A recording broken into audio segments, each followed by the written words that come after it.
It is my pleasure to now introduce you to our very special guest speaker. With over 25 years as a professional photographer, Rocco Ancora's work continues to be celebrated both locally and internationally, with many major awards against his name. No time to run through them all, but you should know that he is God, this is a big word. You should know that he is an unprecedented 4-time winner of AIPP Wedding Photographer of the Year and a 5-time Grand Award winner of USA's Wedding and Portrait Photographers Internationals, the most prestigious accolade of the competition. Once in portrait, twice in wedding, and twice in photojournalism.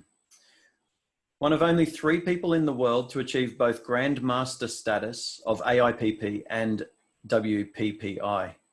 A master of light, a passionate educator, and an extraordinary artist and craftsman. Please welcome Nikon Ambassador Rocco Ancora. That list is so long, Chris. That's took about over a It's unbelievable. It's huge. Yeah, we gotta work on that. Well, you can't hand them back. No. I mean, it's believe it or not, they're all a byproduct of just the love of photography and what I do. So it's you know, so not over. No, it's not over yet. So a bit more to go.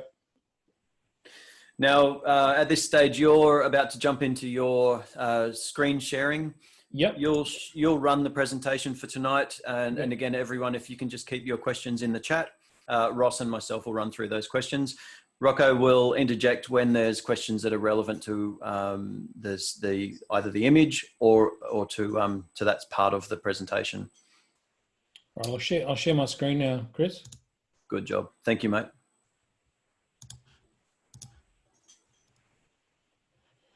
Yeah, you're all good with that? You can all see it? Looks amazing. All right. Thank you. All right, so let's begin. I'm going to share, you know, in the little time that we have, a little bit about how I think about light, especially speed lights, because I believe that they're probably one of the most underrated pieces of equipment that we have at our disposal as photographers. So tonight I'm going to give you a little bit of an insight as to how I work with speed lights, both mainly, I guess, out on location, but also how I deal with things in studio scenarios as well. I'm going to show you a couple of examples there as well. Now, with all of the different lighting equipment that's available today to shoot on location, with many different manufacturers producing some pretty incredible lights, I get often asked the question, why do you work with speed lights? What is this obsession with speed lights? And granted, in the 25 years that I've been shooting, speed lights, even in the days when I shot film, were my preferred way of lighting, always, especially out on location. In a nutshell, well, they're small, they're light, and they're extremely versatile, and they work seamlessly with the Nikon system.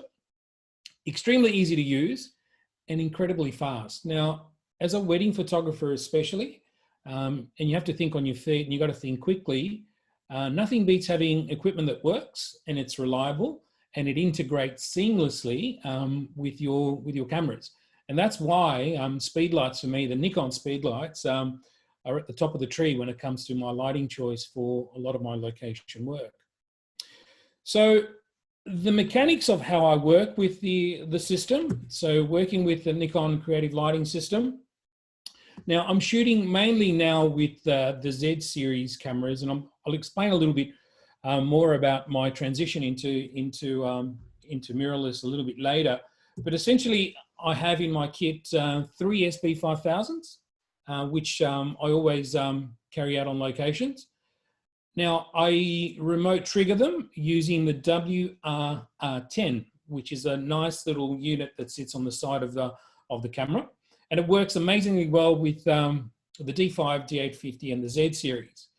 Now, what I love about the WR10, which as you can see here, just plugged into a Z7, is that it allows me to bring up the menus for the flashes inside the camera menu itself, which is really awesome because there's nothing that sits on the hot shoe unless I want to have another flash there, of course, if I'm shooting some twin flash stuff, etc.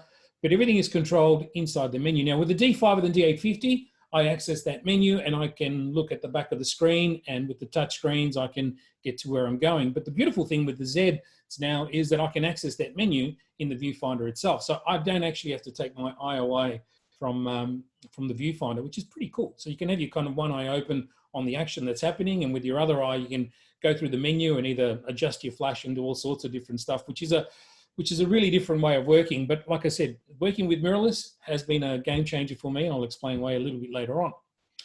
So that's pretty much how I trigger my flashes. I don't use any aftermarket stuff because they work sometimes, but not all the time.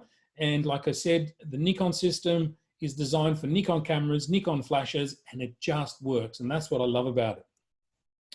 All right, so let's get into some lighting stuff. Let's talk about my main principles of when it comes to lighting. And I like to call them the 3Ds. And those 3Ds, number one, it's all about light direction. Okay, direction is one of the most important decisions when we start talking about placing a flash somewhere, because direction gives us shape, it creates shadows, but it's all about shadow placement that makes the image for me, because an image without shadows is an image without depth, basically. So direction, diffusion is also extremely important. Speed lights are great, but very rarely do you see me use them unmodified. The whole idea is to modify the light, because what I want to do in a nutshell is mimic what the available light is doing. If the available light is soft, I want to be able to hit the subject with a soft light that mimics what the background is doing. And vice versa, if I'm shooting in strong sunlight and I want to emulate that strong sunlight effect, well, then we don't modify it as much, because we want those shadows to be hard, we want those edges to be pretty well defined, and we want the light to have a little bit more snap to it. And then, of course, last but not least, it's also about the distance. You know, where you place your flash in relation to your subject is extremely important. So, you know, I'm not going to get too technical here and start talking about inverse square law, but the inverse square law basically says that, you know, as you move your flash further away, not only does the power decrease, but we light an area that is much larger, okay? So if I want to light an area that is quite small, it's very simple. I reduce the power of the flash and I bring the flash really, really close to my subject, so I get minimal spillage onto the ground and so on.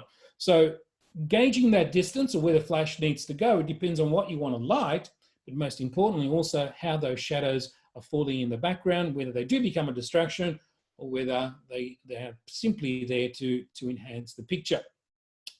Now let's talk about light position again, because light position is everything. And this example is one of my favorite examples.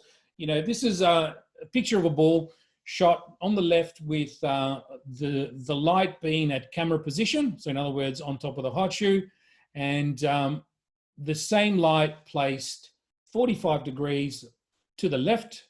Actually, this is more like 90 degrees to the left, same intensity, producing a very, very different result. So essentially with light position, as I said earlier, what are we trying to do? Well, we're trying to create depth. We're trying to create shape. So really, at the end of the day, think of lighting like this. It's not the presence of light that gives your image depth, but it's the presence of shadows. So when we're lighting, what we're trying to do is create shadows. Now, when we start talking about shadows, there's different levels of shadows, which I'll explain a little bit later, whether we go into deep shadows or whether we go into more open shadows, but a shadow is a shadow, and without it, we have no depth. The example here shows it perfectly, because on the left, we have an image that is quite flat. Even though we know that it's a ball, it's a sphere, great, but the one on the right really defines it, yeah? It really makes it jump out of the screen, if you like. So when we're lighting, what I think about mostly is areas of darkness, areas of lightness, areas of darkness, and areas of lightness. And really, at the end of the day, it's the repetition of this light and dark areas that enhances texture, enhances shape, but most importantly can also aid in the overall mood that we're trying to achieve in a picture. So when I'm lighting a portrait, this is what a one light portrait looks like, and this is what we're creating. We begin on the left-hand side with an area of darkness, an area of lightness, an area of darkness again to a different degree. On the cheek, on the left-hand side, in the center of the frame, we have another highlight, which is a little bit darker than than what we had on the left-hand side, almost a mid-tone, and then another shadow, and then another highlight with the hair. So you can see that constant repetition of lightness and darkness and lightness and darkness. So once we have our light position kind of worked out, we need to start thinking about very seriously about light quality. You know, what is light quality? A lot of people talk about good light. A lot of people talk about bad light. I honestly believe there is no such thing as bad light. It just comes down to bad use of light. So people think that diffuse light is great. Awesome, if that's what you want. But I also believe that really hard, strong, contrasty light is great as well, depending on what you want to photograph. It all comes down really at the end of the day on how you modify, yeah, on how we change and how we sculpt that light. So let me explain. So let me go back to my ball example. So here now I have a sphere. On the right-hand side, I have a highlight, and on the left-hand side, I have a shadow. And then I've got this area in between that's kind of neither a highlight and neither a shadow. Some people call it shadow transfer, but the correct terminology for that particular transition is called the penumbra or shadow transfer, whichever name you want to use. It doesn't really matter, but we're talking about that transition that goes between highlight and shadow.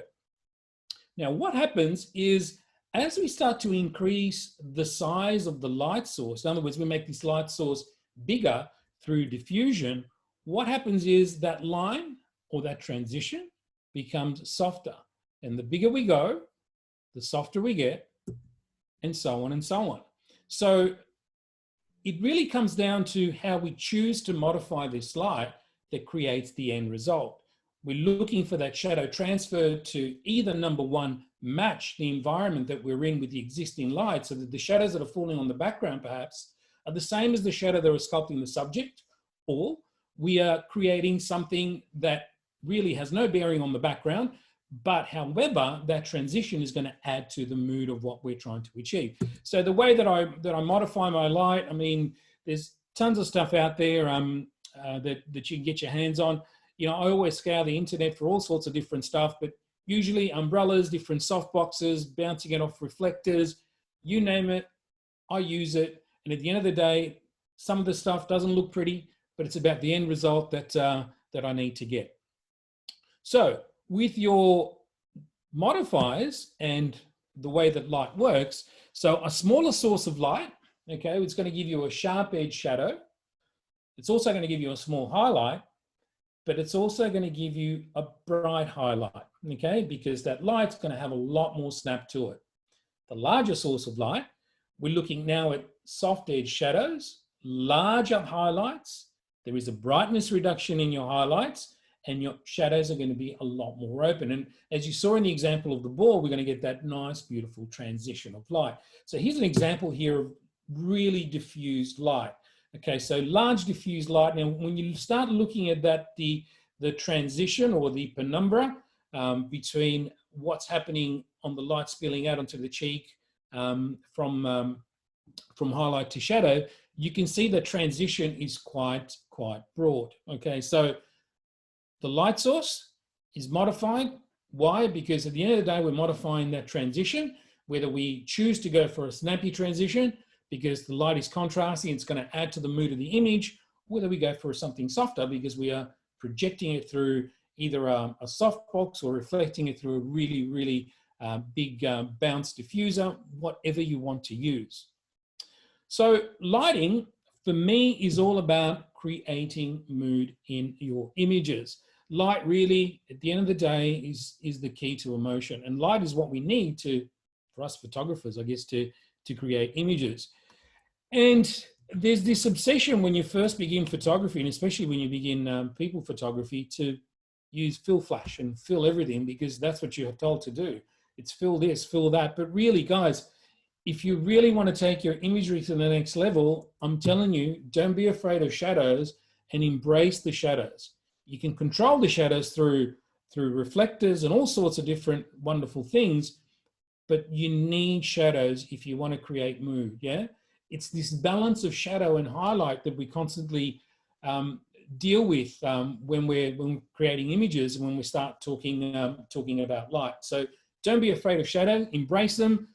Think of the drama that you're able to create and control the depth of the shadow either through bigger light sources or through the aid of reflectors to fill in shadows and bring that difference between your highlight and shadow. So essentially you're controlling contrast that way.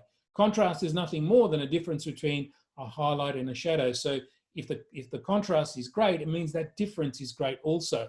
But if we mitigate that difference, we're going to have less contrast by using reflectors and whatever else. So technique. Okay, the technique when I'm out shooting on location, I always say this: be seduced by the light and not a pretty background. Okay, because 9 times out of 10, I'm telling you now, if I can get away with using available light on a shot, I'll use available light. So I'm always looking for interesting light. And if the interesting light is happening not quite where I want it to happen, then this is when the speed light comes out. And you'll see in a couple of examples very, very soon. And we'll start to create some magic. I'm using manual exposure, both on flash and in my exposure in my camera, for the very simple reason, when we start talking exposure, we're talking about something technical, okay? Now, what I'd like to do is I'd like to nail every technical element that there is to the shot first, because that's using a very different part of my brain. Once that's locked in, the creative side comes out and all my energy is focused on one thing, and that is communicating with my subject and getting the best that I possibly can as far as mood, expression, and so on and so forth. Okay, so manual exposure is locked in, and then we create rather than be worried about whether the flashes hit in the right spot or is the exposure correct because it's either aperture priority or auto ISO. There are different times of the day where I do use aperture priority or auto ISO, depending if I'm shooting more the storytelling part of the day where I have no control about anything really except just being there and recording the action that's happening before me. But then there are times when I am controlling stuff, and this is when the creativity really comes out as far as the lighting is concerned. Taking your flash off camera, of course, as you saw in the example, that's when we start to create highlight shadows, and we start to create mood and shape and so on. And of course, creating shadows in my images is what I love as well, because that's really what's going to give me mood, it's going to give me depth, and it's going to take my imagery to a totally different level. Getting back quickly on light position. Now, I'm just going to show you some examples of, experimenting with light position as well. But really, at the end of the day, I'm going to show you, a really basic diagram. You've got your subject, and you might have your speed light in a softbox, and do the whole 180 degree and take different shots to achieve different results and see what the actual light is doing. That's probably the best advice, really. Start with one light always, because the whole idea is to master one light, and it's amazing what you can do with one light setups. And then start adding lights as you need, because there's a need for them, not because you saw someone else use 2 or 3 lights or 5 lights. Start with one, and if I can get away with one, that's what I'll use. And then the second light is there for a reason. There has to be a reason for a second light. Okay, so it's just showing you what's achievable with one speed light in a softbox in the studio. This was shot with an SB5000 with a 70 centimeter softbox, okay, placed just slightly above and to the right of our model. So we're using sort of the feathered light, if you like. So that's one example of one light. There's another example of one light, and you can see where the nose and the shadow that's been created by the nose onto the cheek. That's a telltale sign of where the light is coming from. So if you trace that back, the light was roughly 45 degrees from the horizon up and 45 degrees away from myself. Slightly feathered, so I'm actually lighting not only the subject, but also the background as well. And the next one, which is one of my favorite images of the aviator that I shot, one light again. We've got the light on the left at 45 degrees, creating that beautiful Rembrandt light. So the nose is creating that beautiful shadow onto the cheek, creating that beautiful triangle of light, and feathered once again, so we're getting a little bit of spillage onto the background. Now, there are times here, I'll just show you this setup. You can see an SB5000 where I'm boarding the second light to create some edge light, but I've also got an SB5000 in this 90 centimeter massive, well, I think it's probably bigger than that. I think it's almost over a meter. But anyway, it's a big one, as you can see it on the screen. We've got an SB5000 in there, bouncing some light, creating some really soft light. So I've got the softbox, smaller light that's going to create a little bit of snap, and it's going to create a little bit of separation onto that background. And we've got that nice big light on top that's going to just create some beautiful hair light and give us the overall mood and feel of the shot. And this is what it looks like. Okay, so you can see that beautiful edge light that the softbox created that was in the background. Once again, there was a need for it because I took the shot first with just light coming from above, but it wasn't quite what I was looking for. And then the sequence of images from that with the model. Okay, once again, this is a 2-light setup. We've got one light, the 70 centimeter softbox, SP5000 on the left, creating that triangle of light again from the nose. And you can see that beautiful hair light on top. That's that really big diffused light from above. Usually I'm running that roughly around 1.5 stops to 2 stops less than what my main light is giving me. So just a little bit of an example of what we can do with light position and how we start to think about one light, perhaps with 2 lights, and how light position is just really, really important. So being a wedding photographer and shooting on location, 90% of the time, one of the things that I get asked a lot is how do you overpower the sun? Because really, at the end of the day, that's what we want to do. Shooting weddings, especially here in Australia in the middle of summer, it's not easy, okay, and it can be quite daunting. But really, it shouldn't be, because the speed light can get you out of some pretty nasty situations. And for me, like I said earlier, there's no such thing as bad light. Just learn to work with it and learn to modify it and keep on creating, which is really, really fun. Let me show you this example of this scenario here. Here you can see my assistant, and I've got the flash on what we call a fishing pole. So an SP5000 there, and she's lighting the groom. Now, the environment where I was shooting here, you can see that background is not really that exciting, okay? But I wanted to create something a little bit more than just your average groom getting ready shot in the hotel gardens with some greenery in the background, okay? We want to be able to separate ourselves from the masses, which is one of the other reasons why I love lighting so much, because if you do it well, people are trying to work out how you did it, and your clients are going, wow, this is really, really cool. So that's always been my psyche behind developing my lighting techniques. Now, you can note here what we have on the groom is that we have a little bit of hair light, because we have a little bit of sunlight spilling from that background over that building. This was early morning shot, and lighting his hair. So, but what I loved about this environment was the fountain. So the fountain, I thought to myself, wouldn't it be really, really cool if I put a 70 to 200 on and shoot it wide open, use high-speed flash sync, shoot through the water, set my exposure for the water, so for the brightest highlights, and then use the flash to illuminate my subject through the water. How will that look? Well, it looks like this.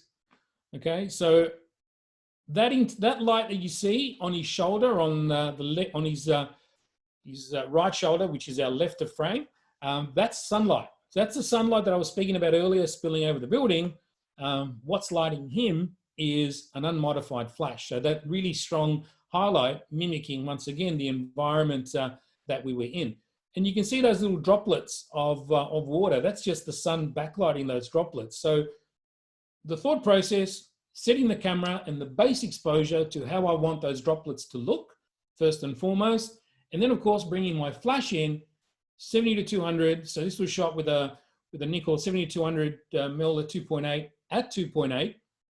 And you can see the parameters of how I shot it. 2.8, 1/4000th of a second. So I'm using high-speed sync. So we have a mixture of available light and the SP5000 providing some pretty cool results. Let's have a look at another example where I might use now the sun as hair light. So on the model here, the light that's coming from behind is sunlight, okay, coming through the clouds. And you can see the shadow on the ground itself, very strong light coming across. So turning the model away from the sunlight does two things. Number one, not only provides the hair light, but what it's going to do also is provide another level of comfort for the model. So she's not looking into bright sun, she's turned into shade, and then I'm going to light her, right, with a couple of speed lights diffused through umbrella. Now, in this scenario, because the sun was quite strong, I used 2 speed lights together through a bracket and shot it through an umbrella. So the power of the speed lights with flashes, it's cumulative. So 2 speed lights at full power are going to produce more power than just 1 speed light. So it's not that they produce the same power and the same results, okay? So it's actually cumulative, or it's additive, whatever you want to call it. So the diagram for this from above looks something like this, where the sun is coming from the top right-hand side, lighting the back, and then you have the 2 speed lights with a shoot-through umbrella. So that's going to give me nice soft light, okay? Because that's what I wanted to create, a nice soft image, and that was the result. Another scenario where we use the sun as our friend. So the sun doesn't always have to be your enemy. The sun here is illuminating everything. We're in the middle of the desert. This was shot out in the Nevada desert. Not a lot of trees. In fact, there's no trees. That was the landscape. That's exactly what we had. And we had to create, we had to shoot these gowns and these models.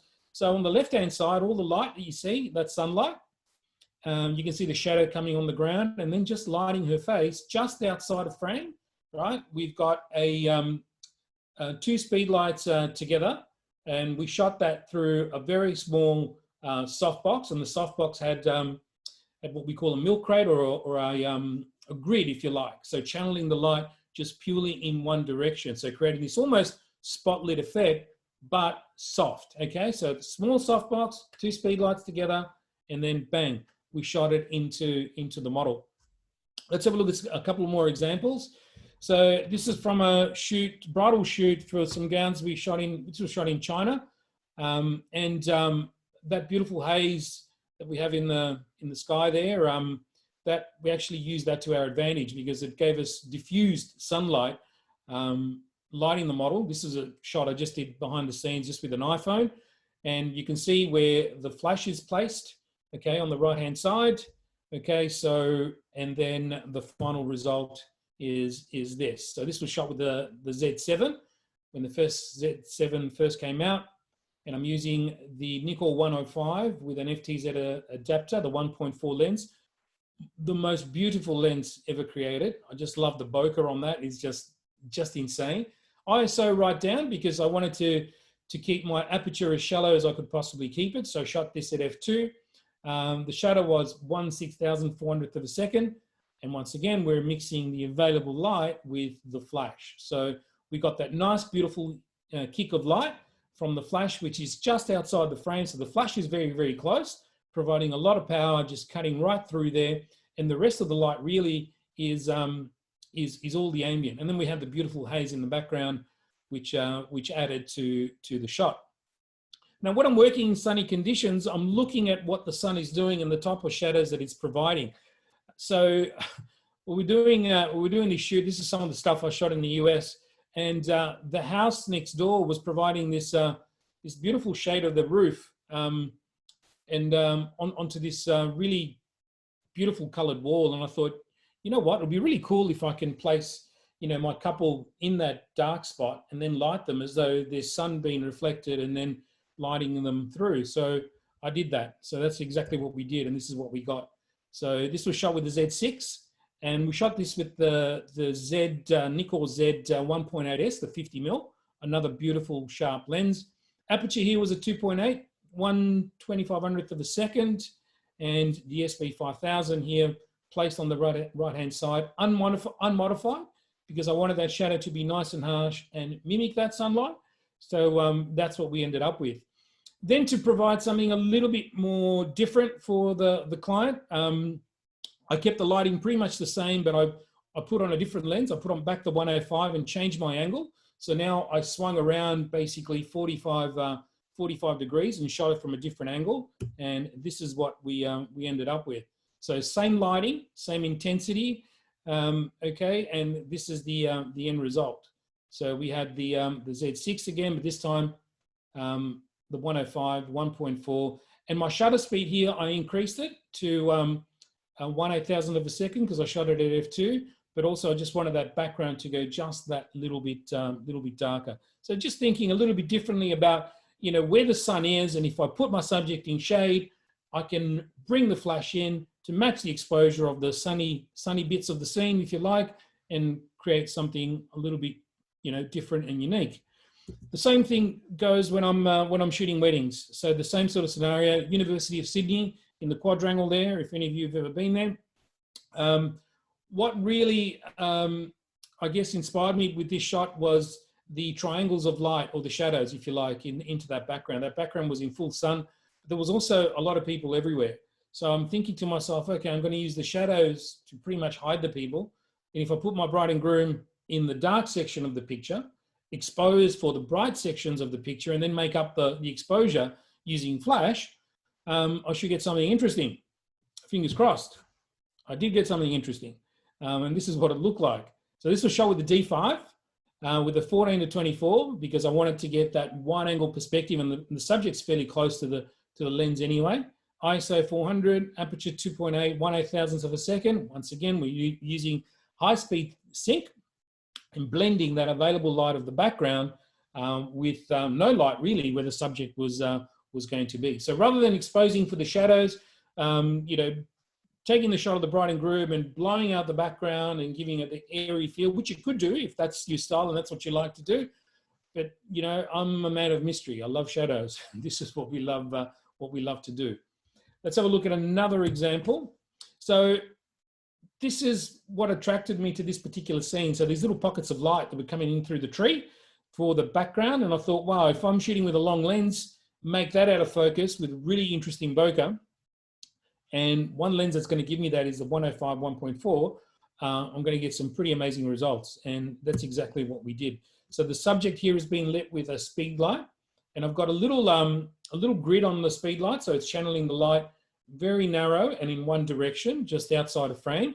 So you look at the light in the background and you look at the light on her, and it becomes seamless. So that background and foreground are working together to create the story. So looking for shadows, looking for interesting things that the sunlight is doing. Another great example of what the sun is doing. I mean, we were shooting underneath this bridge. So that triangle of light is actually the sun providing that. But where our subject was, of course, it was pure darkness. So what we did here to overcome that, we had speed light set just outside of that, and you can see the shadow of on the ground of what the speed light is actually creating. Otherwise, there'd be absolutely no shadow on the ground at all, because that'll be nice, beautiful, soft, diffuse light because there's nothing hitting our subject. So we've got our speed light hitting our subject, and we've got the line, which creates a really nice point for composition. We have that nice, beautiful diagonal line, you know, leading onto his leg, which then sort of takes you up to his face, and then his eyes look back out. So compositionally, it starts to work really, really well. So this was shot with the Z7 with the 24-70 f4 S lens. So really nice, sharp lens. And another example of that kind of scenario, and we have a lot of those different scenarios. All you need to do is just go out and look for them. But here is the shadow that's being created onto this building is nothing more but a tree. So the sun is casting the shadow. So the bride here is in full shade. And what we've done here is just introduce our friendly speed light on a fishing pole, nice and high to create that light. Shot this one with a D5 24-70, 2.8, ISO right down, aperture. I wanted the aperture here to be f8 because I wanted that everything to be sharp in this. You know, from the foreground right through to where the subject is, right through to the background, because those rivets on the building, on the metallic building, kind of worked really, really, really well. So another example of that, this is a combination of flash and sunlight. So what's lighting the tree up above is sunlight peering over a wall. Okay, so you imagine this wall. So I set my exposure to that. So they're very, very strong highlights. So the rest of the picture basically goes black.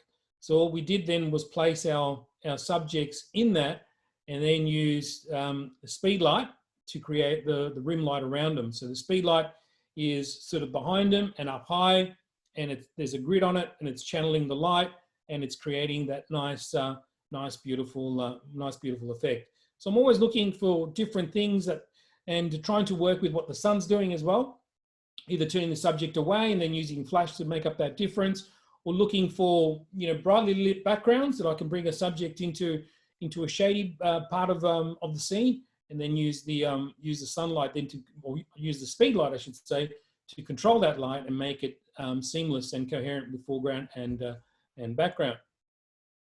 So let's talk also about complementing ambient light. Okay, when light's already existent, how do we use our flash?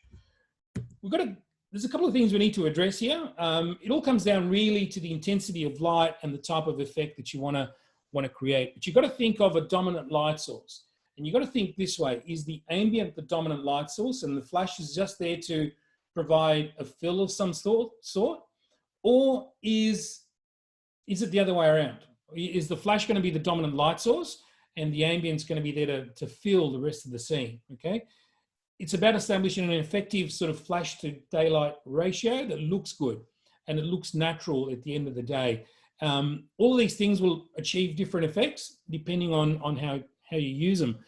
So when we sort of looking at scenarios like this, where we got really, really flat lighting, we're shooting in these gardens, and the lighting was overcast. It was very, very flat, not much light direction at all. I thought, okay, what I can do is if I expose for the ambient, and take a reading and then bring that down by maybe a stop and then bring really soft diffuse light with a speed light on them, I should be able to cut through that boring light and create something a little bit different, which is what we've done here. So our subject here, the ambient has been underexposed ever so slightly. And then the light that you see on the subject itself is purely created with speed lights and a softbox. And you can see the shadows on the dress where the light's coming from, which is just behind that tree on the right-hand side.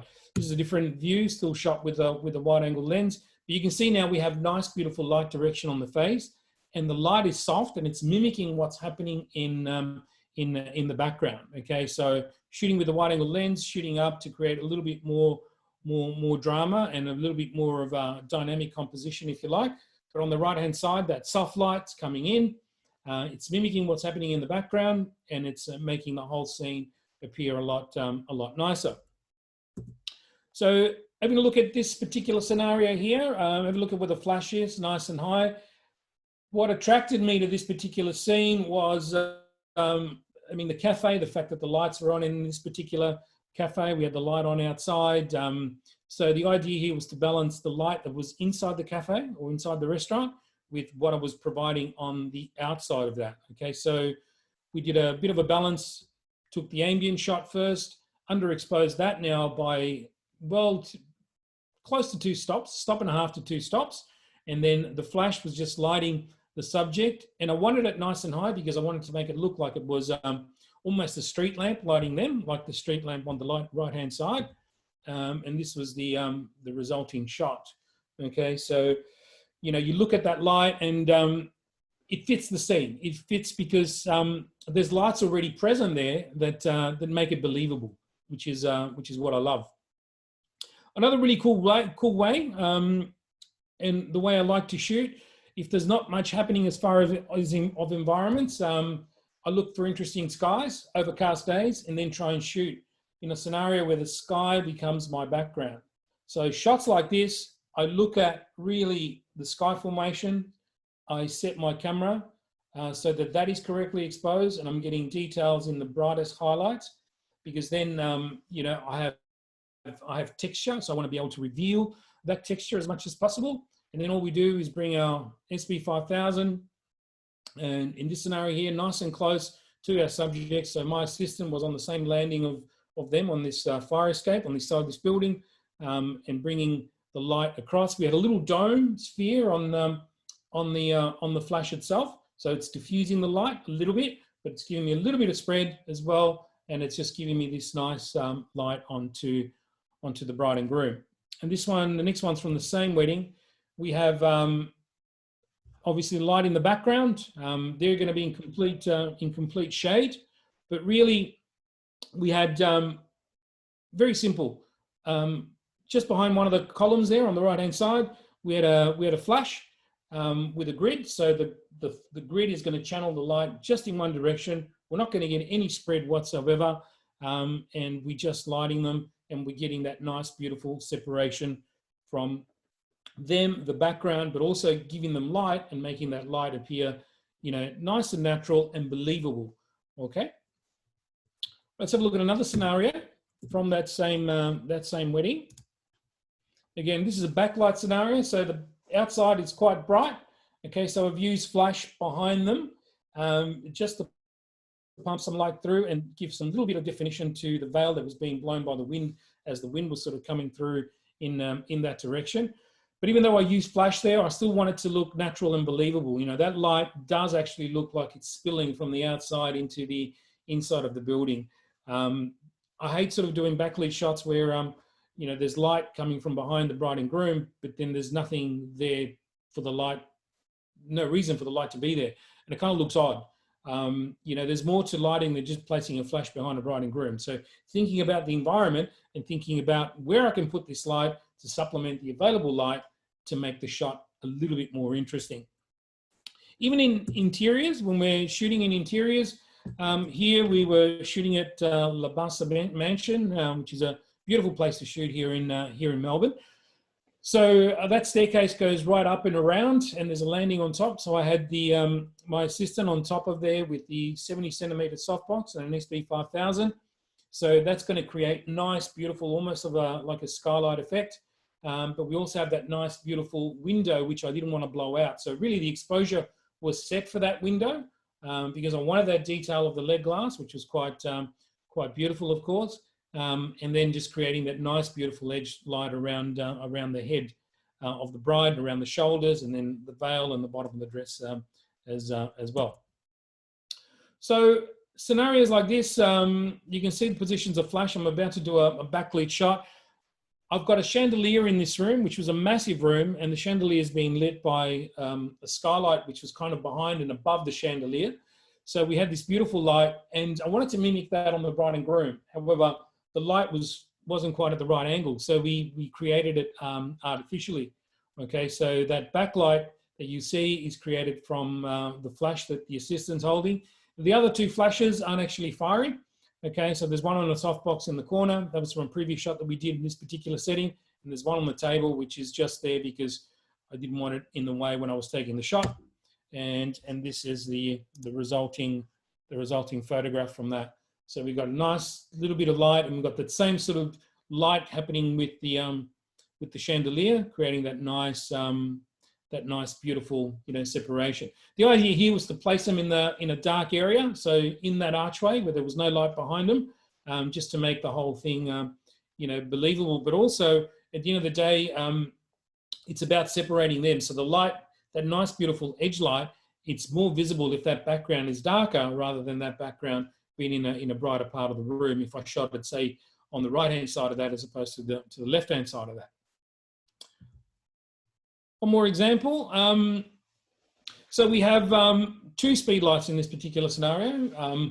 One is behind them, and the reason I stuck one behind them is because I wanted to separate them from the background, but also that light that is also present in the distance, that spotlight, gave me the reason to do so, because that spotlight wasn't really strong enough to give me enough edge light on them, but it looks natural, you know, so that me placing the flash behind them kind of allowed for that reasoning to be there. And then of course, you know, big softbox on the left hand side, 70 centimeter softbox, nice and high on a boom with an SB 5000 in there, just giving us the overall ambient lighting. And this is again shot with the Z and the 24-70 f4. So nice sort of scene to be presented with, and trying to make the most of it by using lighting that's complementing the overall environment. Now with flash also, we have to sort of think about thinking outside the box, okay? Thinking outside the box, what does that mean? It means that sometimes my flash isn't in the building at all, it's actually outside the building.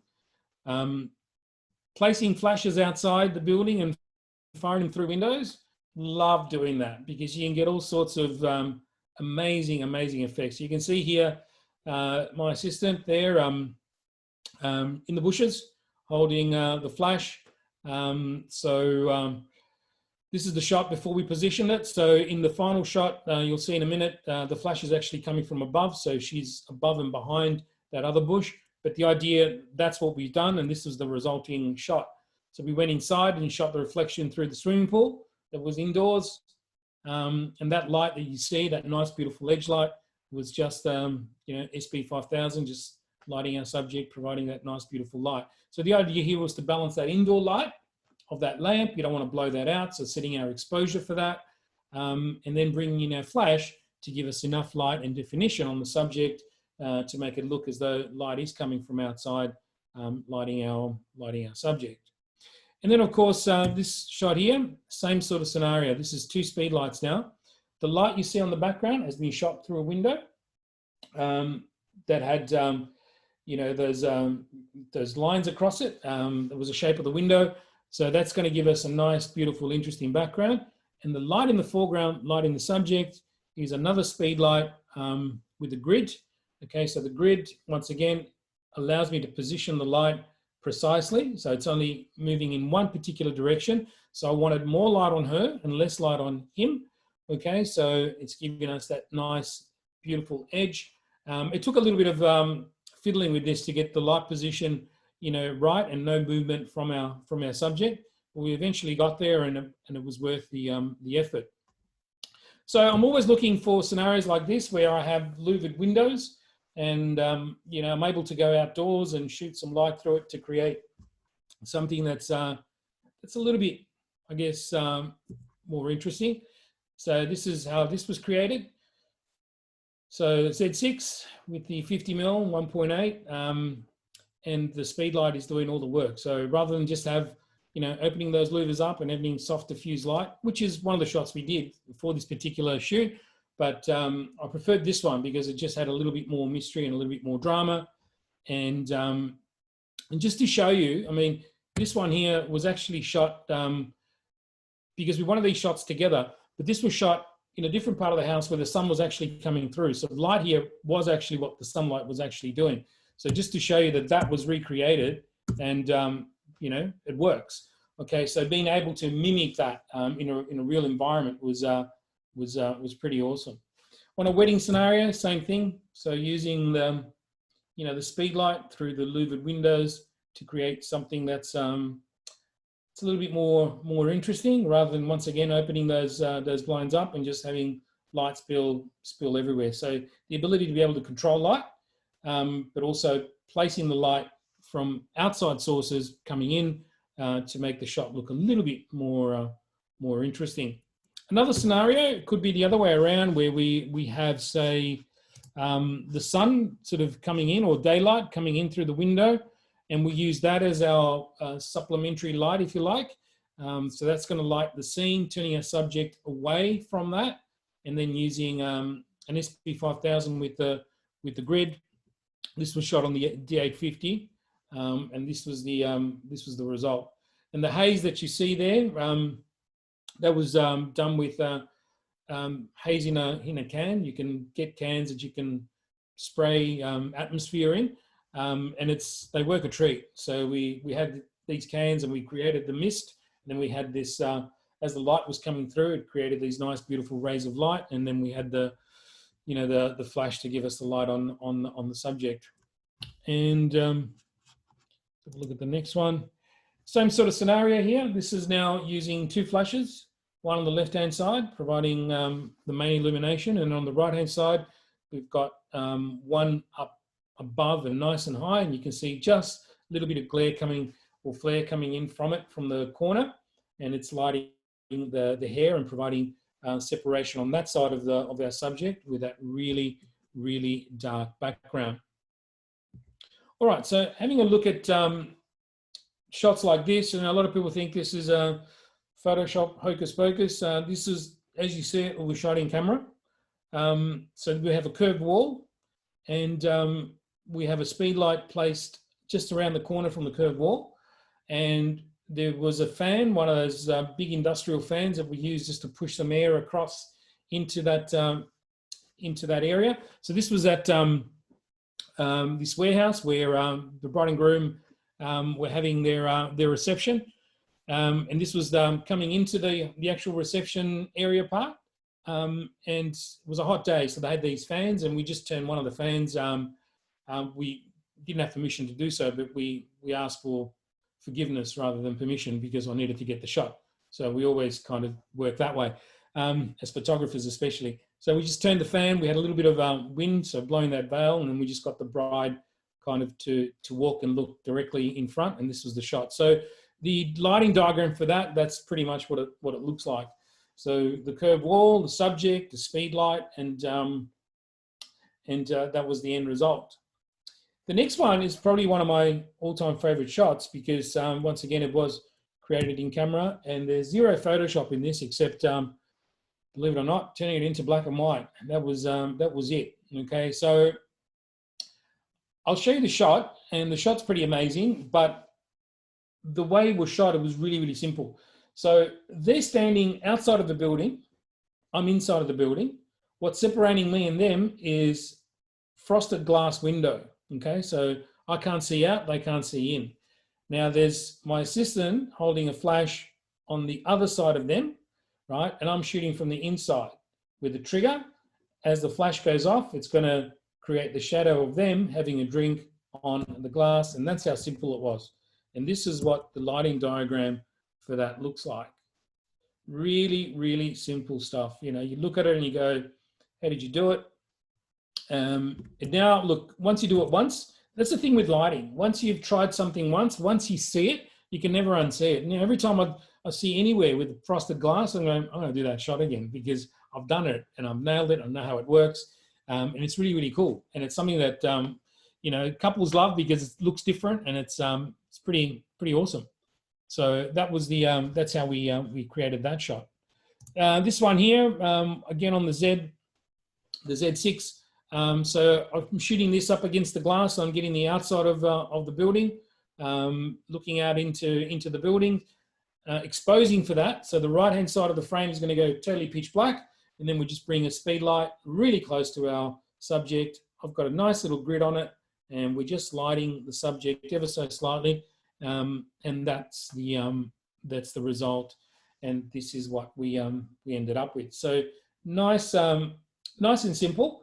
But it's about recognizing scenarios, and it's about, I guess, thinking outside the box as much as you possibly can to try and create something different. So I always allow time to be able to be creative at weddings. So it's part of my workflow, if you like, part of my the way I think, always, constantly. I mean, there are things that we need to capture at weddings, but then there are things that we need to capture also because the client has booked you because of your creativity. So, and that's a wonderful thing to have, you know, when the client gets to that level where they're booking you because of your creative stuff, more so than your average bread and butter stuff, which is really awesome. Let's have a look at this. So this particular scenario was quite interesting because I love the arches. I love the staircase. In my head, I'm thinking, you know, lines and shapes and possible positions of where I might place the bride and the groom. And I'm also looking at what the light is doing. I've got light coming from that room on the left-hand side. I've got light from a window coming from up above. So I thought it'd be a really cool shot for the first time that the groom comes down the stairs and sees the bride. That was the thinking behind it. If we could have nice, beautiful light on the bride down below, and then perhaps the groom from up the top, creating a bit of a shadow. And the lighting that was present there, although it gave me lots of ideas, wasn't enough for what I wanted to do. So I positioned a speed light behind the pillar on the left-hand side with the softbox, because I wanted nice, beautiful, soft light to light my bride, okay, which she was at the bottom of the stairs. But then I've got another speed light on top of the landing, on top of the stairs with a grid. And what I've done is I've told the groom to stand in a particular way where I can shoot the speed light and create a shadow of the groom as he's walking down the stairs. Okay, so that was the idea behind the shot. So I took the candelabra out of the way because that wasn't doing anything, and it was probably where I wanted the bride to stand anyway. And this was the resulting shot. So we had the groom coming down, we had our bride, so two lights one from above, creating that nice, beautiful diagonal, and then the circular edge of the softbox on the bottom, sort of lighting the bride itself. So created a nice, beautiful split scene effect, if you like. So the groom's actually in it, but he's not in it. We're just using shadow and stuff. Do we have any questions at this stage, Chris, at all, before we keep going a little bit further? Yeah, I have 2 pages. Either I haven't explained myself well, or yeah. No, you know, it's that can of worms things where you've just opened up so many questions. I hope they're good. So the histogram, do you look at it, throw it away? What do you do with the histogram? The exposure is, that's it. That's your histogram. You know, we can get seduced by the awesome screens on the back of our cameras. Really, really get seduced and go, wow, this is amazing. And then we look at the histogram, and if we understand the histogram, we go, that's not so amazing, because in post-production, I'm going to need detail here, and I want to do that, and I want to do this. That histogram is not going to give it to me. So for me, the back of the camera is used purely, because I'm shooting raw, purely for compositional purposes. The magic for me happens in the histogram, where I place my highlights, where are my midtones, where are the shadows. Now I'm shooting with highlight alert on as well. So if I've blown out a highlight that isn't recoverable, it's going to start flashing. Okay. I'm looking at where the spread of tone is. I don't want histograms that are bunched up on the right, because information then is going to be lost. But also I don't want histograms that are bunched up hard on the left, and where I'm cutting off information out of the shadows, because the minute I then try and open up those shadows, I'm going to get noise. Okay. Now noise is not a good thing, because even though we can mask it in post-production, it's not a great thing. So underexposing your shadows can be detrimental to the overall quality of the image that you're trying to achieve. Now, I know that someone's going to ask it, do I set my camera on Adobe RGB or on sRGB? Now, I do an entire color management class on this, but in a nutshell, at the end of the day, it doesn't matter if you're shooting RAW, because RAW files don't have a color space attached to them until you bring them into an editing software and into an editing space. However, I do use Adobe RGB, because Adobe RGB being a bigger color space, right, it's going to give you a far more comprehensive histogram than an sRGB histogram. So we're able to see more of what the shadows are doing and more of what the highlights are doing in your histogram, as opposed to sRGB. So I hope that makes sense. A good friend of ours, Les Walkling, always refers to sRGB as satanic RGB. So yeah, that's his thoughts on it. Exactly. Well, satanic RGB, there is a space, there is a place for, I should say, for sRGB in our workflow. Absolutely. And that space is, if we're uploading images to the internet, you need to upload them in sRGB, because anything else, it's just not going to work. You're going to get colors that are just going to be all sorts of weird and wonderful things. So sRGB is what we upload to the web, but also there are times where if you're printing your work, less reputable places are printing in sRGB, almost, I should say, consumer printing. A lot of it's done in sRGB because they can't deal with bigger color spaces. But for myself, like for my fine art work, I actually work in ProPhoto RGB. So bring it into the biggest color space, work in 16-bit, and then bring them into a wide gamut fine art printer, and then do some beautiful prints out of it. So there is a place for sRGB, but just you just got to know where it is. Mm-hmm. A bit of a technical question here. Have you ever tried to use the SU800, so the trigger, the previous triggers we had, and the WR10s together? Can you get those two to work together, or is there a need to?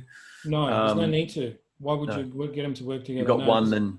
No, one's radio and the other one's optical. Okay, so the WR10 being radio means I can put my flashes behind walls and things and outdoors, and it doesn't really matter.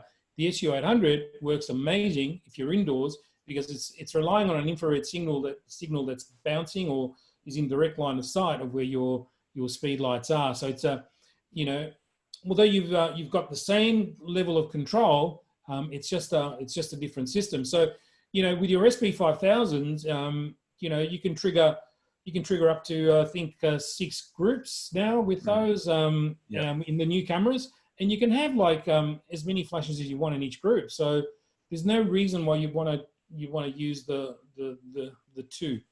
Doesn't really, yeah. You made a great comment before about using your creative side of your brain and your technical side of your brain separately. Yeah. So start with your technical so your creative brain can then take over. Exactly. I really like that. Yeah, absolutely. It's been my mantra for, since I started shooting, really, because when we first learn photography, it's learning the mechanics of it. And I guess you want to get to a stage. I mean, as a professional, the mechanics of taking a picture, it sort of comes across as though you don't think about them, but you do think about them. They sometimes, for me, happen at a subconscious level, really. You just look at it and you have a feeling that that's going to work because you've done it a million times. But the technical side is a very different beast to master. And the idea is that if you've done a lot of technical, then once you've mastered that, the creative will just pour out because, it's there in the background waiting to reveal itself. But it won't reveal itself if all you're thinking is technical. I can guarantee you. Yeah, I thought that was a wonderful, wonderful comment. And it's exactly how I think. It's like sometimes I get caught up in the technical and I don't have time to think about being creative. Yeah, exactly. Exactly. So, it happens to all of us. It happens to all of us. I mean, I've been on shoots where, stuff, for instance, that you haven't shot for a while, or you've never shot before, and it kind of takes you a while to get out of that technical frame of mind because you're thinking about so many different scenarios. And then when you finally do, it eventually happens, but it just takes longer. Yeah. We've seen lots of negative space in the shadows, so lots of negative space in your imagery. Do you factor in the detail in that negative space as a distraction, or is it part of the image? How do you look at the detail that might be in the deep shadows? It depends on what you want to say with your picture. If the detail there is there because it is important and it's part of the story, then you need to reveal what's in the shadows. But you don't want to get to a point where half of the shadows are revealed and half aren't, because then, the viewer asks more, there's more questions than answers, if you know what I mean. Not every shadow needs to have detail, okay? There are shadows that, I love to push to pure black, either at the time of shooting or in post-production by, pushing contrast, because, a deeper shadow is going to yield a far more dynamic image or a more dynamic composition. So really, you have to make your mind up in your mind as to what you want it to be. Now, as a rule of thumb, when I'm shooting though, I make sure that there is detail there if I need it. Okay, so that histogram isn't a histogram where there is no gap between the hard left-hand side and then the histogram is clumped onto that and I've cut half of it off, because that means that there's detail in those shadows I'm never going to get back. So I want those shadows always to have, I'm looking for a minute gap between where the histogram sort of starts and where the pure zero is, if you like. So you got your shadows, you've got your highlights, and you've got your bell curve, if you like, and the amount or the height of that histogram. All it tells us is how much of that tone is present in the image. So there is no right or wrong in histogram, because some images will have different histogram depending on the luminance of the tones that are present. However, when shadow detail is important, we don't want to push it all the way to the left where information has been perhaps cut off, because then the sensor struggles and it has to make up information in those noisy shadow areas. So it's fine if you leave them as they are, but the minute you try and bring them out from the depth of darkness, there's noise, because the sensor couldn't decipher what information you wanted there. So it's kind of making stuff up. SP5000s, do you have external power sources or just use the batteries that you've got? I use the batteries on them, and I'm using rechargeables. So it's they work without external power sources. They're very efficient flashes, extremely efficient. So and I bring spare batteries with me, a spare set always, but rechargeable, so you're not wasting a ton of money on them. But what I've noticed now is that you can, and I've been looking at some power banks that actually do power speed lights. The only reason for that being, if I'm doing, say, a commercial shoot, and I need to shoot, say, a lot of stuff at a certain level of power, I know that I'll have enough power in there. But yeah, I mean, all my wedding stuff is all shot with just the batteries. But I'm looking at different sort of power banks that are out there. I mean, yeah, there's a few out there. When you're looking at a scene, do you look to set your aperture, your ISO, or your shutter speed first? What's your primary element that you want to make sure that you get right first before you change the other elements? And then also adding to that, the power output of the flash. Is that TTL, or do you control that manually? Okay, so when it comes to what is the first decision, now back in the dark ages when digital first came in, the first decision I made was, what's the lowest ISO I can get away with? Right, because high ISOs weren't a thing, because noise at that level was pretty disgusting. So we kind of thought, okay, well, what's the lowest ISO, and then work around the lowest ISO. Today, that's not even a consideration. Seriously, it's not a consideration. So I'm kind of looking at different things now. The first thing I actually look at is, when I talk about exposure, is what aperture do I want to shoot this at? I'm looking at the scene. What aperture and focal length? That's the first decision. Okay, do I want to shoot shallow depth of field with a long lens, because the bokeh on that background, the way the light's hitting it, is going to look amazing. So if that's the case and it's a brightly lit, say, environment, I'm going to go for the lowest ISO, right? Because I want to be able to shoot as wide open as I possibly can, right? And then bring my shutter speed up to as high as it can go. So then I can then either work with flash or work with ambient, et cetera, et cetera. So that's probably the way I go. I look at aperture, focal length, and then sort of work out, you know, within reasonable, I guess, range of where ISO is going to sit. Obviously, I don't want ISO, depending if I'm shooting weddings, and I know that some of the pictures might end up as, 60 by 40 inch fine art prints. I kind of want to, limit my ISO range to probably, 3200 or 6400 ISO, because of the size that I'm going, even though I can clean it out with noise later, just for practical terms of what I can do later on in post-production. But it's very, very rarely that I think that way. It's more about, aperture, and then everything else that works with it. Let's go back to your creative brain. How do you get your brides to see your vision of the image? It comes down to putting out there the work that you love, and getting brides ringing you because they love what they see. So that's how it works. So when you look at my Instagram page, this is what I post. So if a bride gets in contact with me that says, Rocco, I want you to shoot my wedding, she's not going to come in expecting pretty bright, airy-fairy shots of me, of me and her. No, that's awkward. Of her and her husband, smiling, looking at the camera, standing in front of a tree, because it's a different style, and they're quite aware of that. Even though we do, like I said, we're there to tell a story. We're storytellers. I love the photojournalistic aspect of wedding photography. Probably about 70% of the day, that's how I shoot. A lot of fly on the wall stuff. And then there is stuff that we do, which is the creative stuff, which is why the client employs our services, because they want to come away with, with shots like this that they want to, put on their wall. And I have complete trust.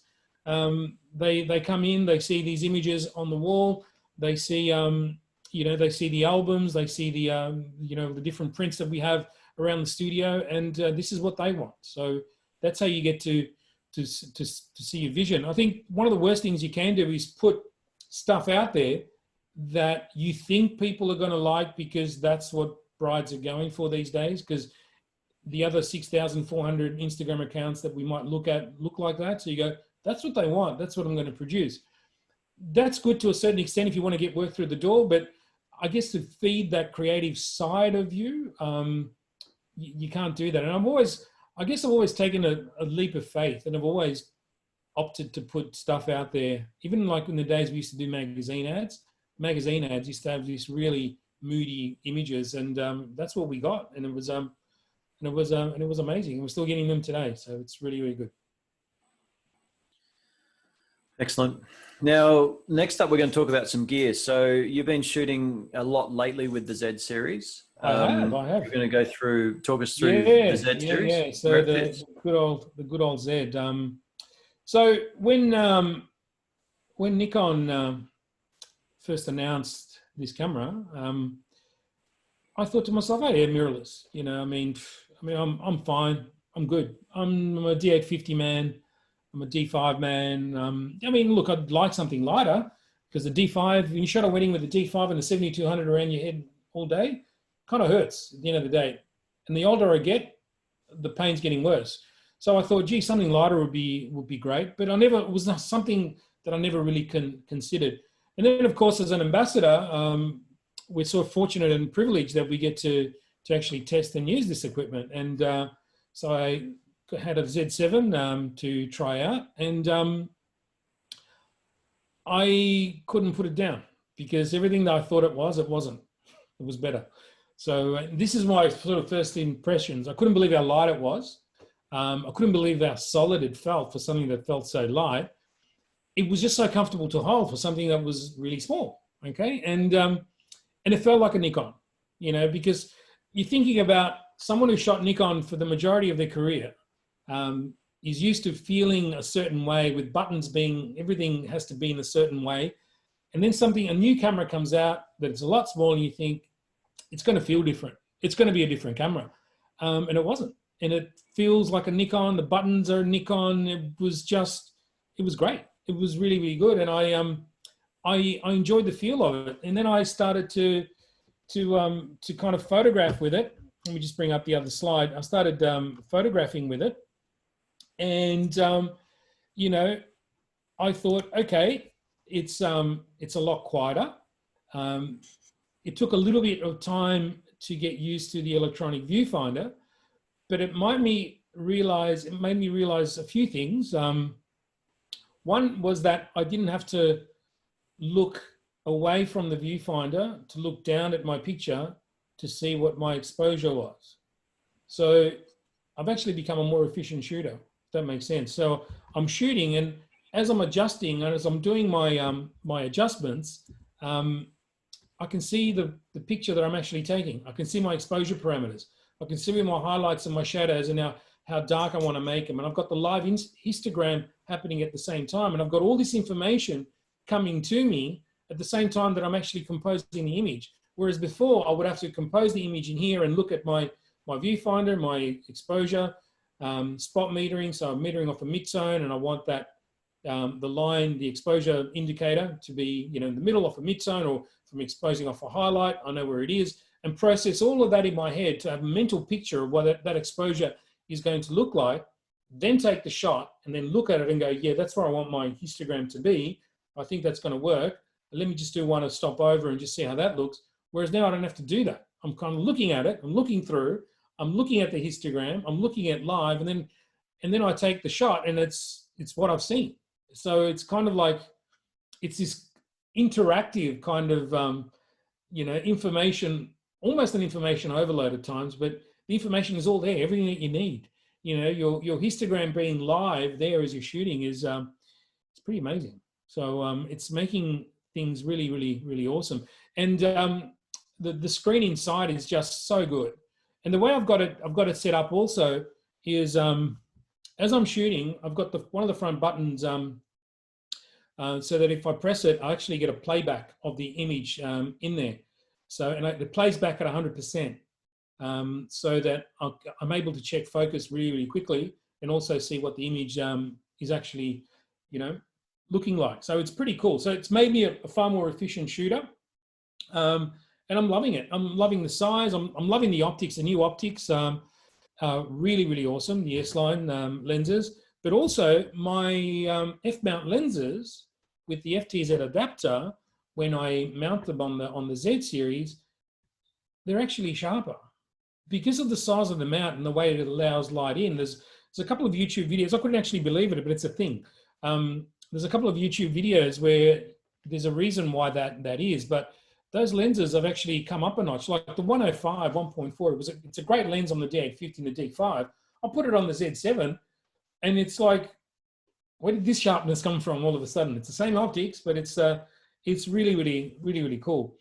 For my wedding stuff, I love the fact that it's inconspicuous. It's really, you know, it's small. It kind of doesn't, you know, it doesn't look daunting to brides. You can kind of do a lot of the fly on the wall stuff because the shutter is very, very quiet without people actually knowing that you're taking pictures. So for me now, my perfect wedding wedding combos, you know, the Z7 with the 24-70 and the 2.8, the 14-30, the f4. That's a great storytelling lens. You know, being up really close and personal with a lot of the wedding stuff I'm actually shooting, it's pretty amazing. So I'm loving the transition, and you know, I look forward to what's going to come out in the future with this this development. But I guess one of the real surprises has been the fact that through firmware, this camera is evolving rather than physical changes. Every firmware upgrade, there's new features, and the camera gets faster autofocus, and it does different things, and you go, wow, it's like a new camera again, you know. So it's been really good. Do you rely on the face detection and the eye autofocus, or are you more? I do. The face detection and eye autofocus, when I'm shooting one-person portraits especially, really, really good.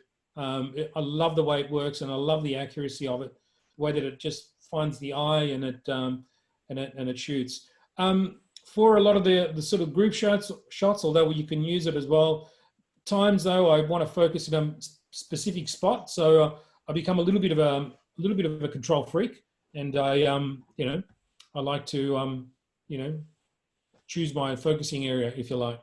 But yeah, I use it a lot on studio portraits, a lot, definitely, and you know, even on the wedding day, you know, single shots of the groom or the bride, I love it. I love the way it works. Do you shoot differently with and without strobes as far as the optical viewfinder and how it works? Well, the strobe side of things, when you have your strobes on, you go back to shooting in a way of a DSLR, because once the strobe is on, the EVF engages in just allowing the light to come in. So any exposure parameters that you make, you don't actually see. So what I do is I'll take my ambient shot and do all that sort of stuff, and then when I put on the flash or stick on the WR10 for the flash, then you just work with it exactly the same way as you would work with a DSLR. So it's really cool. SEPA testing shows that the battery life is about 330 odd shots, depending on Z6 or Z7, goes a little bit above that. I think practical use, you're getting more than 300 and something shots per battery. Yeah, I don't know where those figures came from, and this is, you know, this is no word of a lie. I'm getting well over 600 shots, but I have a lot of the playback features and all that sort of stuff. I have all that turned off, really, at the end of the day. So, you know, I'm not constantly chimping. I'm not doing any of that. I'm getting well over 600 shots.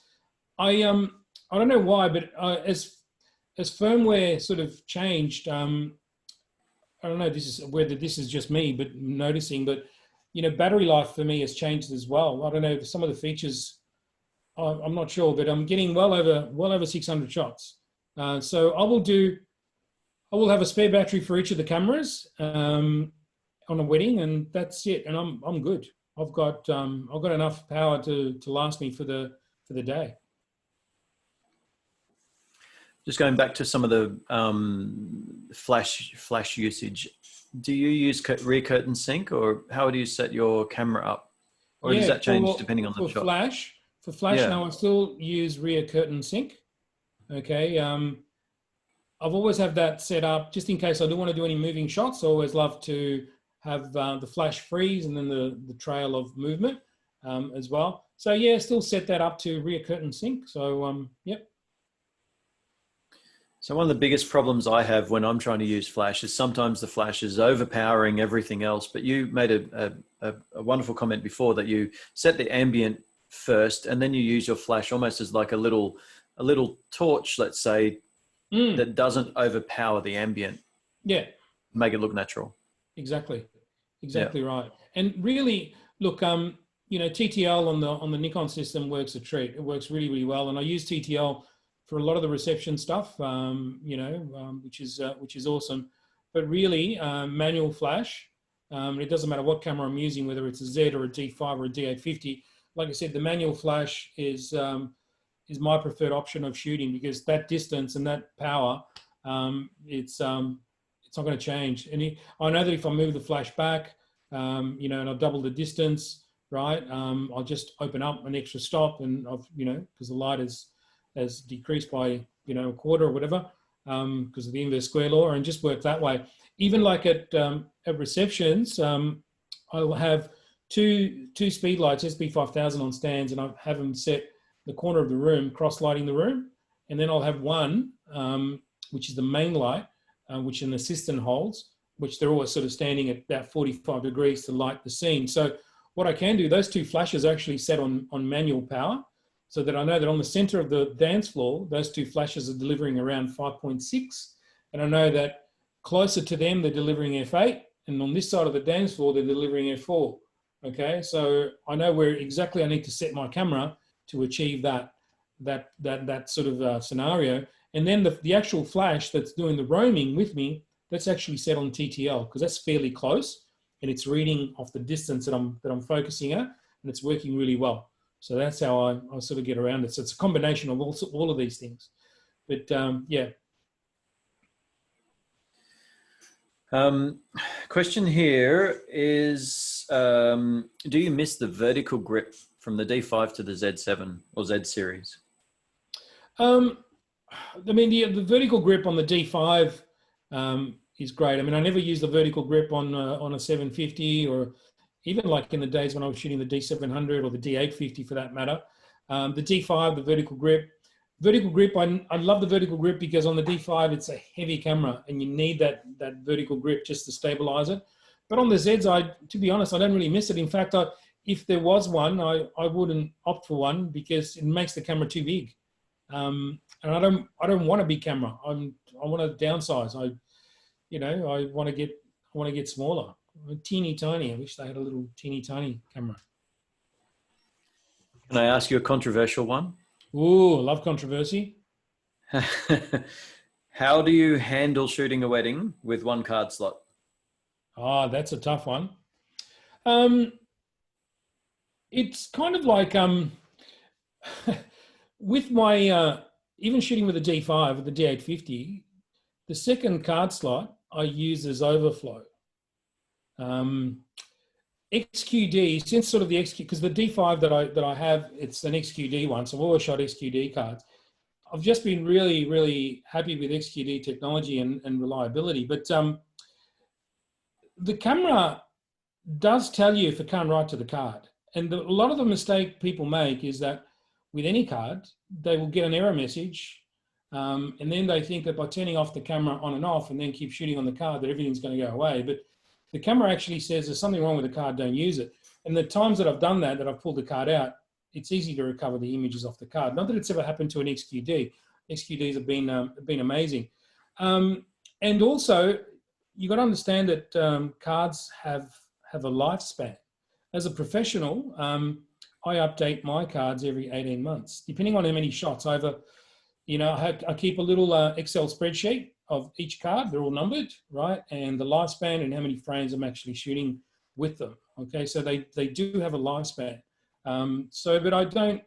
Yeah, I'm good with it. I mean, I'm shooting with two bodies always, and in the bag there's always a D850 and a D5.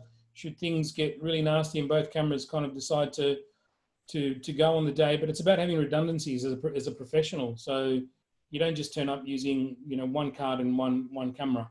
So if something was to happen that the card and the camera, I would stop using not only the card on that day, but I'd stop using the camera as well, because it could be a problem with the camera writing to the card or vice versa. So as a professional, you kind of have different redundancy plans, and so doesn't really bother me. Do you use SnapBridge? It doesn't really suit my workflow. Besides taking the odd frame at the reception that I might want to post really quickly from a wedding, you know, on the couple's Instagram page, which is good for marketing. But it doesn't really, I don't really use it. It doesn't really fit into my workflow as far as having this constant connection to the Zs. I mean, as a wedding photographer, or even shooting, if I'm shooting in a studio, I'm shooting tethered, usually to either Capture One or Lightroom. So there's no need for SnapBridge there. So yeah, it's great. It's a great tool. It works really well, but just not something that I use in my workflow. Can we talk about that workflow for a second then? So your main program for ingestion of images is Lightroom.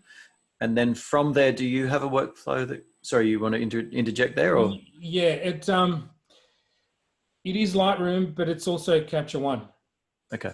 Yeah, and so from there, do you have a further step to Photoshop, or can you do most of what you need to do in those two programs? Okay, so let's pick Lightroom. So with Lightroom, I do everything that there needs to be done as far as exposure and color, cropping, anything that might need to be done is all done in Lightroom. Also, being able to tone the image is also done in Lightroom. If you've done your homework at the time of capture, you can do 90% of what you can do in Lightroom. The only time we go back into Photoshop is when we need to start editing pixels. Now, as a wedding photographer, what that means is retouching skin, and to do it effectively, you can't do it in Lightroom. Removing objects from, you know, the background, like someone's left a water bottle somewhere and it's going to look really bad in the scene, or a can of Coke, or whatever it might be. You need to do that effectively. You get far better results in Lightroom. Anything we need to do with in Photoshop, liquefy, hair retouching, any of that sort of stuff. Swapping out eyes because someone's blinked and you got to bring in a, you know. So there's that's pretty much how we work. So Lightroom is the center of our universe, and then we take images into Photoshop that need to go into Photoshop for whatever reason. So and the same thing happens with Capture One. The same sort of deal. Although Capture One, I find it a lot better now with the new Capture 120, which is, I'm sort of slowly shifting my workflow down that road of Capture One as opposed to Lightroom, for the very simple reason that I just love the way the Nikon files look out of Capture One straight off the bat. They do a really good job, and their new healing and cloning tools in there are amazing. So it's going to give me less options for going into Photoshop. But really, for the really high-end stuff where I need to skin retouch, I still need to do that in Photoshop. And then, you know, I bring images either back into Lightroom or Capture One for toning as well, because that does a really great job. You have a lot of control over that, especially in Capture One. It's funny you say that. I've been playing around with Capture One and also Lightroom, and it's exactly as you say. I've been noticing that the Lightroom files don't look as clean to me, and particularly in higher ISOs. I really like the Capture One, the way that it reads the raw file. Yeah, it's amazing. I just, you know, I really love it. And like I said, Capture 120, it's just, it's been a game changer for the Nikon files. I really love it. Yeah, I agree with you. I totally agree. And we can then spend another night here talking about how you do what you do. Do you run workshops, Rocco? I do run workshops, but with, you know, with this pandemic, it's kind of changed. It's changed everything. So the workshops now that I offer are purely through one-on-one Zoom sessions that I run online. Okay, so. And I'm about to launch an educational website on roccoancora.com. That's not up yet, so it'll be up later this week or early next week, where I've got courses on there ranging from color management, fine art printing. We're eventually going to do lighting. We're recording a lighting series at the moment, post-production. But a lot of the stuff as far as workshops now happens on Zoom, and it happens one-on-one. So it's a great thing actually, because everybody learns at a different pace. And people feel that, I guess with the one-on-one, it becomes a little bit more of a safe space. Yeah, you don't feel awkward asking questions that you might think other people think they're silly. And you get a lot of that at workshops, because you might have 20 people in the room and someone doesn't ask questions because I don't want to seem like an idiot for asking this question. I know that sounds crazy, but it happens. So the one-on-ones are kind of working really, really well. So I'm really enjoying those.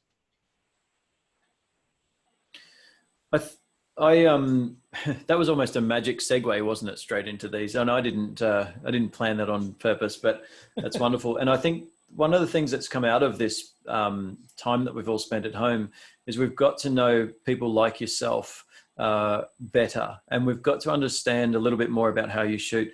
I found tonight fascinating. I've actually written a heap more questions I want to actually ask you separately, so I might be signing up for one of those Zoom courses.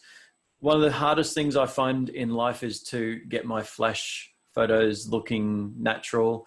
What you've shown me tonight is certainly that there is hope that perhaps I can learn. So I just want to point out to everyone, so all of those details there, perhaps the best place to go to is roccoancora.com for people to get in touch with you to find out more about these workshops.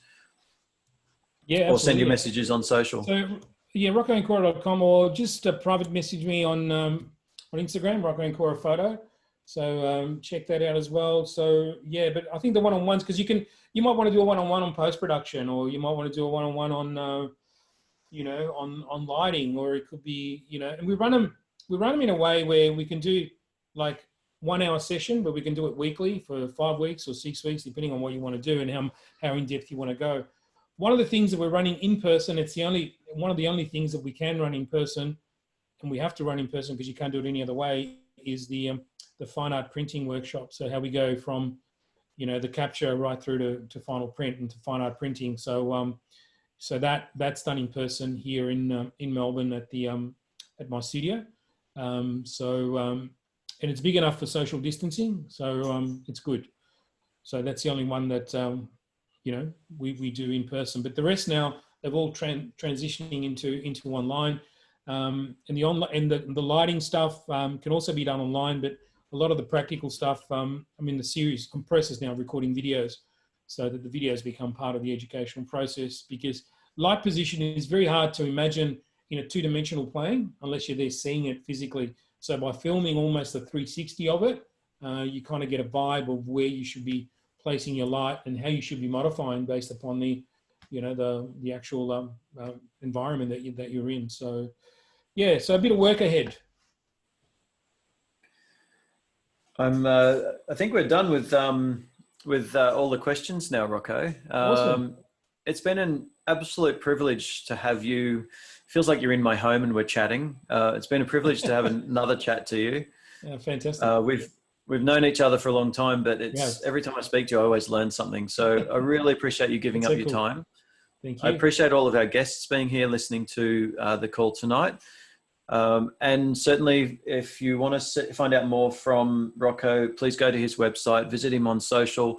We might get to see more landscape shots from Rocco, so that's coming through as well. Well, that's this COVID sort of downtime has given me time to actually work on my personal stuff. Now, personal stuff, I never put that on social media. So this is the first that you're actually seeing it. I mean, I've exhibited and stuff before with my personal work, but never for social media. And now it's sort of given me time to actually, go through and finally work on some different projects of stuff that I'd shot in the US.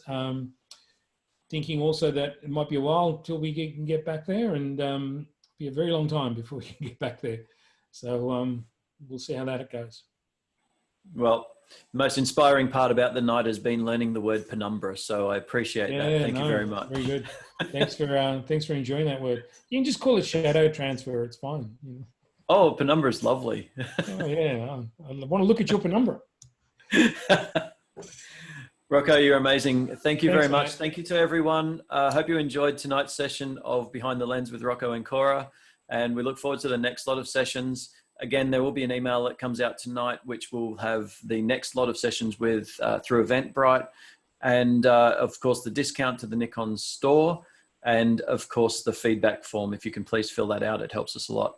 Once again, Rocco, I really appreciate your time. You're amazing. Thanks everyone. Thanks for tuning in. Appreciate it. Thank you. Good night, everyone. Bye.